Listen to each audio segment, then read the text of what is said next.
On Christmas Eve, my son looked me in the eye and said, "You're just wasting oxygen at this point, Dad. The best thing you could do is sign everything over and disappear." So that's exactly what I did.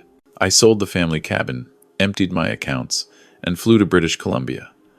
But the letter I left in his mailbox on Boxing Day destroyed everything he thought he'd inherit. Before we continue, please subscribe to the channel and write in the comments what time it is where you are now. The fireplace crackled in the corner of my living room. Outside, snow fell heavy on Mississauga, coating the streets in white.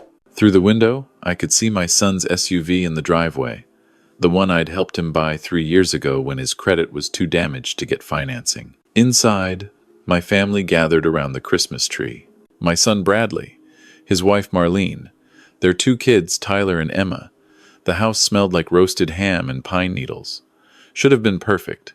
I reached into my cardigan pocket, feeling the envelope there. A check for $8,000, enough to cover the renovation Bradley mentioned last month. Something about the basement flooding and insurance not covering everything.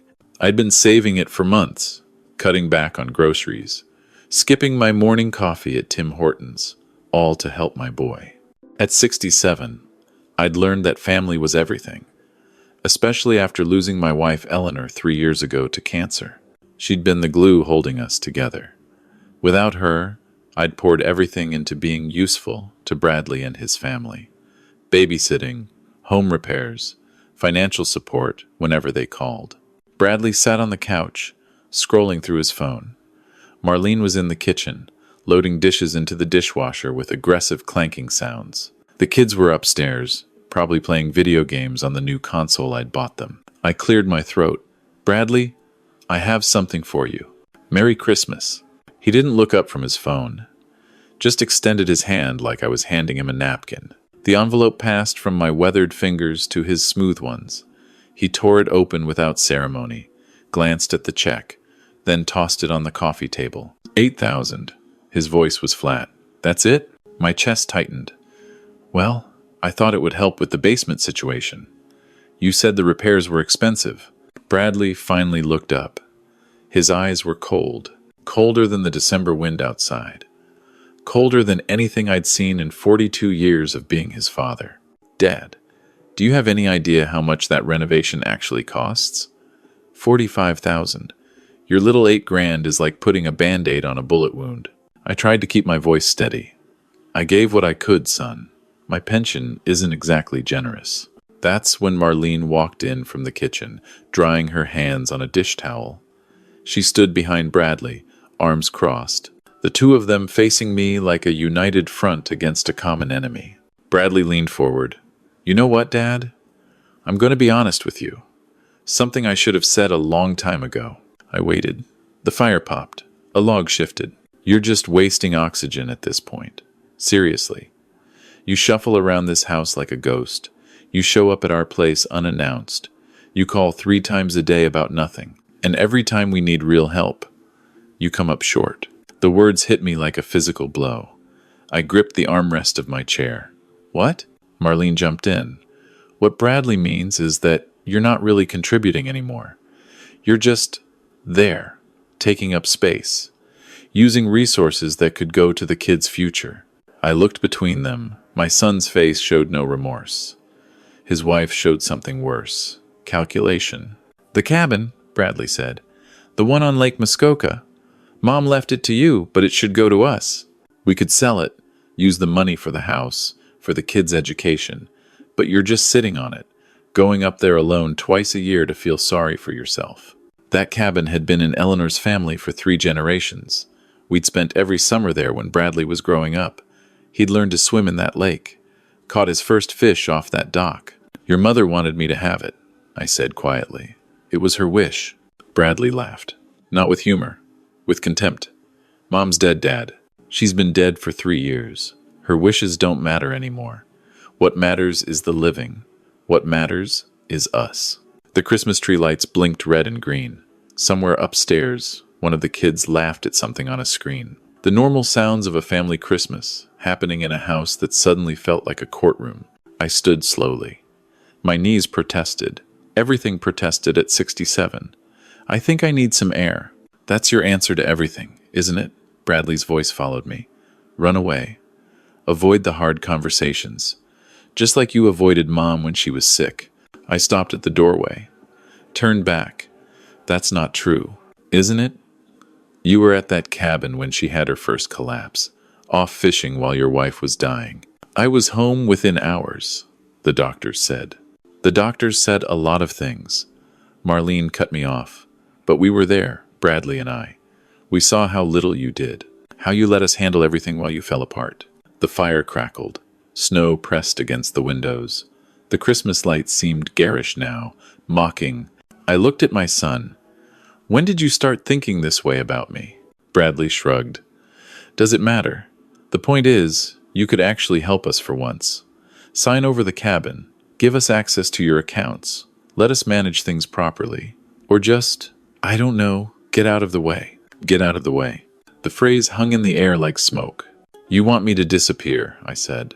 That's what you're saying. Marlene smiled. Not a kind smile. Finally, he gets it. I walked to the front door. Put on my coat and boots with hands that wouldn't stop trembling. Behind me, I heard Bradley say something to Marlene. They both laughed. The door closed behind me. The cold hit my face like a slap. I stood on my own front porch, locked out of my own Christmas, processing what had just happened. My son wanted me gone. Dead, probably, if I was being honest with myself. He wanted my cabin, my money, my life reduced to assets he could liquidate. I walked, didn't know where, just walked through the snow-covered streets of Mississauga, past houses glowing with Christmas lights, past families visible through windows, celebrating, laughing, being normal. 2 hours later, I found myself at a Tim Hortons on Dundas Street, sat in a corner booth with a coffee I couldn't taste. My hands had finally stopped shaking, but something else had started. A cold clarity I hadn't felt in years. Eleanor's voice came to me then, something she'd said near the end when the morphine made her philosophical. Don't let Bradley take advantage of you, Walter. I love him, but I know him. He's got his father's ambition and my father's greed. Protect yourself. I dismissed it then, thought it was the drugs talking. Now I understood she'd seen something I'd been blind to for decades. The coffee grew cold in my hands. Outside, Christmas Eve turned into Christmas morning. The Tim Hortons was empty, except for me and a tired worker behind the counter. I made a decision. Not revenge, not cruelty, just self-preservation. Something I'd forgotten how to do while I was busy being useful to people who saw me as nothing but a resource. I pulled out my phone, started searching. Lawyers open on Boxing Day. Probably none, but I'd find someone. Real estate agents who specialized in cottage properties. Airlines with last-minute availability. The plan took shape slowly, like a photograph developing in a darkroom, each detail clicking into place. By the time the sun rose on Christmas morning, I knew exactly what I was going to do. I didn't go home that day, checked into a Holiday Inn near the airport instead, used cash. Didn't want any record that might tip off Bradley. The room was generic, beige walls and industrial carpet, but it felt safer than my own house. Boxing Day, I made calls. First, Marcus Chen, a lawyer I'd worked with years ago when I sold my plumbing business. He answered on the third ring, surprised to hear from me. Walter, it's been years. Everything okay? I need help. Legal help. Today if possible. He paused. Today's Boxing Day. I know. I'll pay triple your rate. Another pause. Then, all right, my office in an hour. His office was in a tower near Square One. Empty building, skeleton staff. Marcus met me in the lobby, concern creasing his face. He was younger than me, by 20 years, sharp eyes behind designer glasses. In his office, I told him everything. The Christmas Eve confrontation, Bradley's words, Marlene's cruelty, the demand for the cabin, the accounts, my life reduced to inheritance. Marcus listened without interrupting. When I finished, he leaned back in his chair. What do you want to do? I want to know my options. The cabin, my savings, my pension. What can I do with it that they can't touch? He pulled out a legal pad, started writing. Let's go through this piece by piece. 3 hours later, I had a plan. The cabin was in my name alone. Eleanor had left it to me outright, with no conditions. I could sell it, keep it, burn it down if I wanted. My savings, about $230,000 after a lifetime of careful living, sat in accounts only I controlled. My pension was mine. My house was mine. Legally, Marcus explained, you owe your adult son nothing. He's 44 years old. Whatever moral obligation you feel is just that. Moral, not legal. I sat with that. 44 years of raising him. Paying for his university. Co-signing his first mortgage. The car. The countless loans that became gifts when he couldn't pay them back. 30 years of being his safety net. And he wanted me to disappear. What about the cabin specifically? I asked. Marcus checked his notes. You could sell it. Market's good for Muskoka properties right now. Probably get around $800,000 for a lakefront lot with a structure, depending on condition. $800,000. The number hung in the air. And if I sell it, what are Bradley's options? Marcus smiled slightly. Legally, none. He can complain, threaten, maybe try to contest. But there's nothing to contest. It's your property. You could donate the money to a penguin sanctuary in Antarctica if you wanted. I thought about Bradley's face when he'd tossed my check on the table. $8,000. That's it? I want to sell the cabin, I said. As fast as possible. Marcus nodded. I know a real estate agent who specializes in Muskoka. I can call her now. Please. 2 phone calls later, I had a listing agent named Darlene Park who was willing to drive up to the cabin that afternoon to take photos and assess the property. Motivated seller, she noted. I can probably have it listed by tomorrow. The cabin sold in 11 days. A couple from Toronto, software developers who wanted a remote work retreat. They offered $820,000. Cash, quick closing, no conditions. I accepted without negotiation. During those 11 days, I stayed invisible. Changed hotels twice. Paid cash everywhere. Turned off my phone after the first day, when Bradley's calls went from confused to angry to threatening. His voicemails escalated predictably. Day 1. Dad, where are you? We should talk about last night. Day 3. This is ridiculous. Answer your phone. Day 5. I know you're upset, but you're being childish. Call me back. Day 7. If you don't respond, I'm filing a missing persons report. Day 10. I drove by the cabin. There's a for sale sign. What the hell is going on? I listened to that last one twice. The panic in his voice was new. Bradley had always been so confident, so certain that I'd fall in line. The sign in the yard had cracked something in his worldview. Good. The closing happened on January 6th. Marcus handled the paperwork. $820,000, minus fees and taxes, deposited into a new account. Bradley didn't know existed. I sat in Marcus's office after, staring at the deposit confirmation. What now? Marcus asked. Now I disappear. Just like they wanted. He raised an eyebrow. Where? West. British Columbia. I've always wanted to see the Rockies in winter. He nodded slowly. And Bradley? I pulled an envelope from my coat. I'd written the letter the night before, sitting in my hotel room with a bottle of 40 Creek whiskey and Eleanor's photo propped on the nightstand. I'm having this delivered to his house tomorrow morning, I said. After I'm gone. Marcus didn't ask what was in it. He just shook my hand. Take care of yourself, Walter. You deserve better than what they gave you. I flew out of Pearson the next morning, January 7th. Air Canada to Vancouver. One-way ticket. My suitcase held enough clothes for 2 weeks. Everything else I'd left behind. The house would go on the market eventually, but there was no rush. Let Bradley wonder. Somewhere over the prairies, I imagined him finding the letter, tearing it open with the same carelessness he'd shown my check. The letter was simple, direct. I'd learned from Marcus that legal language was unnecessary. Emotional language was pointless. Just facts. Bradley, you told me the best thing I could do was sign everything over and disappear. You're half right. I'm disappearing, but not the way you expected. The cabin is sold. The proceeds are mine. My savings are in accounts you'll never find. My house will be listed soon. Every dollar I have will go where I choose, and I choose to spend it on myself for whatever years I have left. You wanted me out of the way. Consider me gone. But I'm taking everything with me. Don't try to contact me. This address will not receive a response. Your mother was right about you. I just couldn't see it until now. Walter. The plane descended into Vancouver. Mountains rose through the clouds, snow-capped and massive. I'd never seen anything like them. At 67, I was starting over. The first week in British Columbia was disorienting.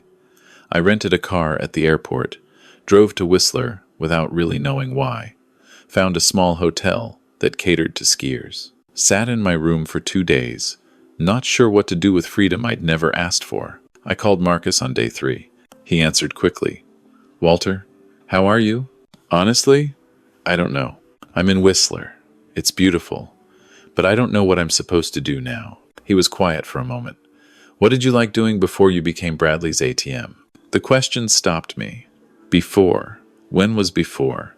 I used to fish, I said slowly. Eleanor and I. Every summer at the cabin. So fish. In January? Ice fishing. People do it out there. Or find a river that doesn't freeze. The point is, do something for yourself. You've been doing things for other people for 40 years. That night, I searched for fishing spots in British Columbia. Found something called the Campbell River on Vancouver Island. Famous for salmon, open year-round, a ferry ride from the mainland. I booked a lodge for 2 weeks. The Campbell River Lodge was nothing like the Muskoka cabin. Wood-paneled common room, stone fireplace, a bar that served local beer and whiskey.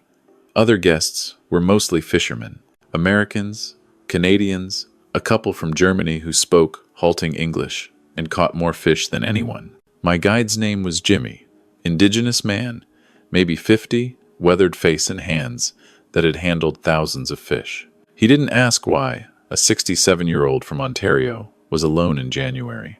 Just helped me into the boat and showed me where to cast. First day, I caught nothing. Didn't care. The river was silver under winter light. Eagles circled overhead. Jimmy told stories about his grandfather, who'd fished this same water 70 years ago. You look like you're running from something, Jimmy said eventually. Not asking, observing, running towards something, maybe. He nodded. Same thing sometimes. Day 3, I caught a steelhead, 20 pounds of silver muscle that fought like it had somewhere important to be. When I finally brought it to the boat, my arms ached and I was laughing. Actually laughing. Jimmy grinned. First one's always special. That night, at the lodge bar, I met a woman named Shirley, 64, from Victoria, silver hair cut short. She was there, with a fishing group, women who'd learned to fish after their husbands died. Widow's escape, she called it. We all lost someone. Fishing keeps us sane. I told her about Eleanor, about the cabin, about Bradley, though I kept the details vague. Shirley listened with knowing eyes. Children can break your heart worse than any spouse, she said. My daughter hasn't spoken to me in 6 years. I finally stopped waiting for her to call. Does it get easier? No. But you stop letting it ruin everything else. We talked until the bar closed. Nothing romantic, just 2 people who understood loneliness. She gave me her email before her group left the next morning. If you're ever in Victoria, she said. Coffee. Nothing complicated. I'd like that. The second week, I explored. Rented a car, drove north along the island. Cathedral Grove with its ancient trees. Tofino with its wild beaches. Ucluet, where the waves crashed against rocks like they were angry at something. At a coffee shop in Parksville, I bought a journal. Started writing. Not about Bradley, not about the pain. About what I saw. The eagles, the salmon, the mountains that made Ontario feel flat and small. Eleanor would have loved this, I wrote. She always wanted to see the Pacific. I should have brought her while I could. The guilt was there, underneath everything. Not about Bradley. About Eleanor. About all the years I'd spent working, saving, being practical, while she dreamed of adventures we never took. I called Marcus from a payphone in Courtenay. Old habit. Didn't trust cell phones for some reason. Any news from Toronto? He chuckled. Bradley's been busy. He showed up at my office, demanded to know where you were. Threatened to sue. Sue for what? Unclear. He was shouting a lot. Something about elder abuse and undue influence. I laughed. First time I'd laughed about Bradley in weeks. Elder abuse. I'm abusing myself now? His lawyer, if he has one, will explain that you're a competent adult who made legal decisions about your own property. There's no case. And the house? Listed. 3 offers already, 1 above asking. The Mississauga house. 40 years of memories. The kitchen where Eleanor baked bread every Sunday. The garage where I'd taught Bradley to change oil. The bedroom where she'd taken her last breath while I held her hand. Take the best offer, I said. I don't need to see it again. You're sure? I watched a fishing boat heading out into the gray strait. Seagulls circled its wake, screaming at each other over scraps. I'm sure. The house sold for $1.2 million, more than I'd expected. The market was insane, Marcus explained. Young families desperate for anything affordable.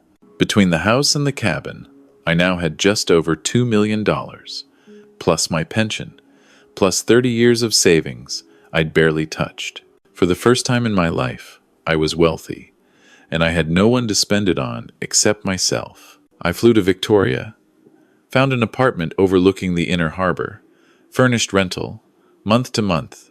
The landlord was a retired professor who didn't ask questions. Shirley was surprised when I called. You actually came. Told you I would. We had coffee, then dinner, then coffee again. Nothing rushed, nothing desperate. 2 people in their 60s learning how to be something other than useful to people who didn't appreciate them. She'd been a nurse for 40 years. Her daughter had cut her off after a dispute about money, about an inheritance from Shirley's mother that the daughter felt entitled to. Sound familiar? Shirley asked when I told her more about Bradley. Too familiar. Spring came slowly to Victoria. Cherry blossoms exploded along the streets. I walked for hours every day, learning the city, Beacon Hill Park, Dallas Road, with its ocean views, the breakwater where old men fished and young couples held hands. I turned 68 in April. Shirley took me to dinner at a restaurant overlooking Fisherman's Wharf. We ate salmon I could have caught myself and drank wine that cost more than my old weekly grocery budget. Happy birthday, she said. First of many out here, I hope. I looked at her, at the harbor lights reflecting on the water, at the life I'd somehow stumbled into. I think so, I said. Yeah, I think so. Bradley found me in May. I don't know how. Maybe he hired someone. Maybe he tracked a credit card before I closed the old accounts. It didn't matter. I was walking back from the grocery store when I saw him, standing outside my building, older than I remembered, though it had only been 5 months. His face was red, angry. Dad, I stopped, shifted my grocery bags. Bradley, that's all you have to say? He stepped toward me. I've been looking for you for months. You sold the cabin. You sold the house. You disappeared without a word. I left a letter. That letter. He spat the words. You think that explains anything?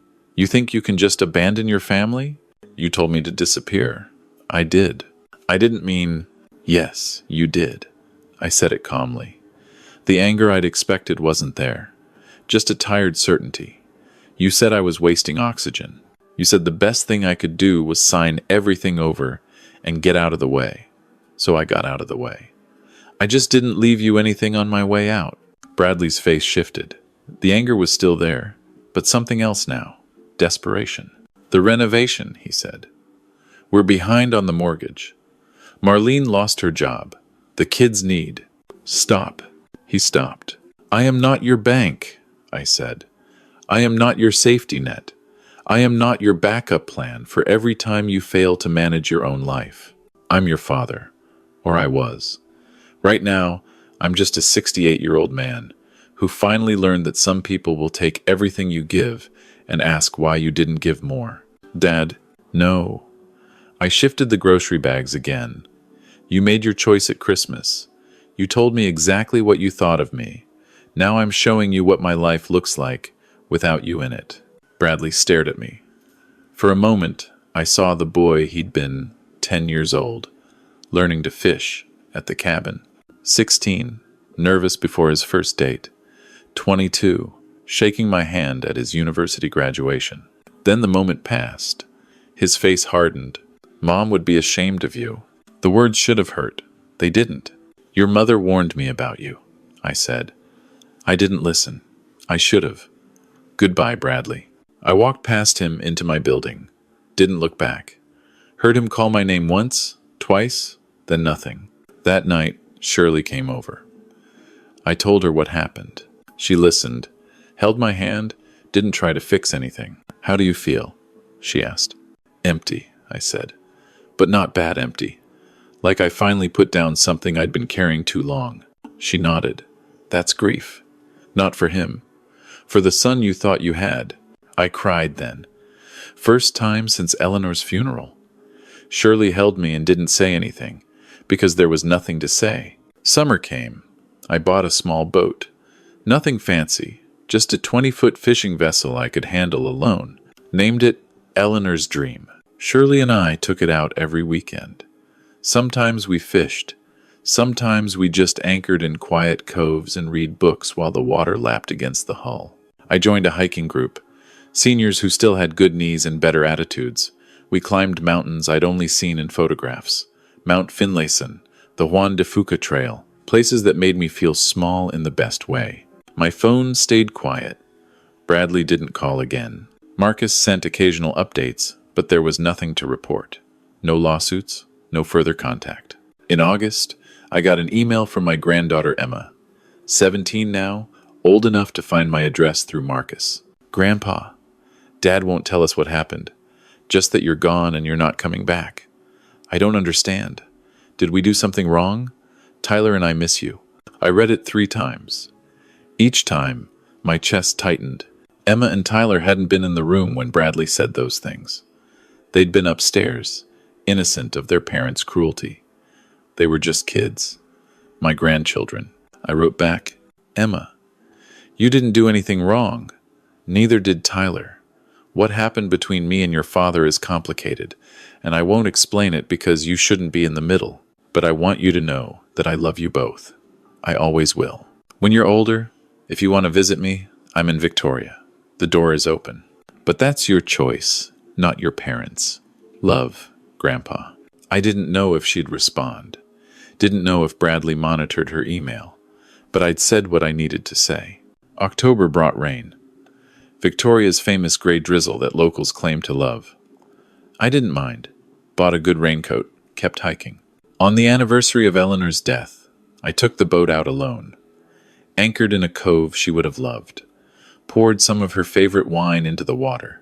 I'm sorry we didn't do this together, I said to the gray sky. But I'm doing it now. For both of us. A seal surfaced nearby. Watched me with curious eyes. Then dove and disappeared. I laughed. Felt like a sign. The letter came in November. Return address in Mississauga. Emma's handwriting. Grandpa, Mom and Dad are getting divorced. I'm not supposed to tell you, but I don't care what they say anymore. I'm 18 in 3 months. I'm applying to UVic. Maybe I could visit you sometime. Emma, UVic. University of Victoria. My city. I called Marcus. Victoria Real Estate, I said. I want to buy something. 2 bedrooms, in case I have visitors. The condo overlooked Beacon Hill Park. I could see the ocean from the balcony. Could walk to Shirley's place in 15 minutes. Emma visited in February. Flew out alone, 18 years old and brave enough to defy her father. She was taller than I remembered. Looked like Eleanor around the eyes. Grandpa. She hugged me in the airport. I'm so glad you're okay. I held my granddaughter. Smelled her shampoo, something floral and young. I'm better than okay, I said. I'm happy. She pulled back. Searched my face. Really? Really. I showed her Victoria, the harbor, the hiking trails, the boat. She met Shirley, who made dinner and told embarrassing stories about my first fishing attempts out here. Dad's a mess, Emma said one evening. We were sitting on my balcony, watching the sunset. He and Mom fight constantly. Money stuff. He keeps saying you ruined everything. Did I? She thought about it. No, I think he ruined it himself. I heard what he said to you at Christmas. I was on the stairs. Heard everything. My heart clenched. You heard? Mom and Dad didn't know. They still don't. She turned to me. Grandpa, what he said was horrible. You didn't deserve that. Nobody deserves that. I put my arm around her. Felt her lean into me like she'd done as a little girl. I spent 40 years being useful to your father, I said. Forgot how to be useful to myself. Coming out here reminded me that I matter too. She nodded. I'm glad you left. Does that make me a bad daughter? No, sweetheart. It makes you honest. Emma stayed for a week. Applied to UVic from my living room. Got accepted a month later. She'll start in September, Shirley said when I told her. You'll have family here. Yeah. The word felt different now. Not weighted with obligation. Just warm. Yeah, I will. I turned 69 in April.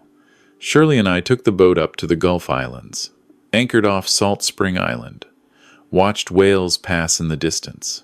I thought a lot about what you asked me, she said. About getting easier. And it doesn't, she smiled.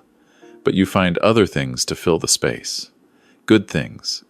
Eventually, the good things outweigh the pain. I looked at the water, the mountains, the woman sitting beside me who understood everything without needing explanations. A year ago, I said, I was invisible, a ghost in my own life, waiting to die so my son could get my stuff. And now I'm here. I reached for her hand. I have money I'm actually spending on myself. I have friends. I have a granddaughter who chose me. I have you.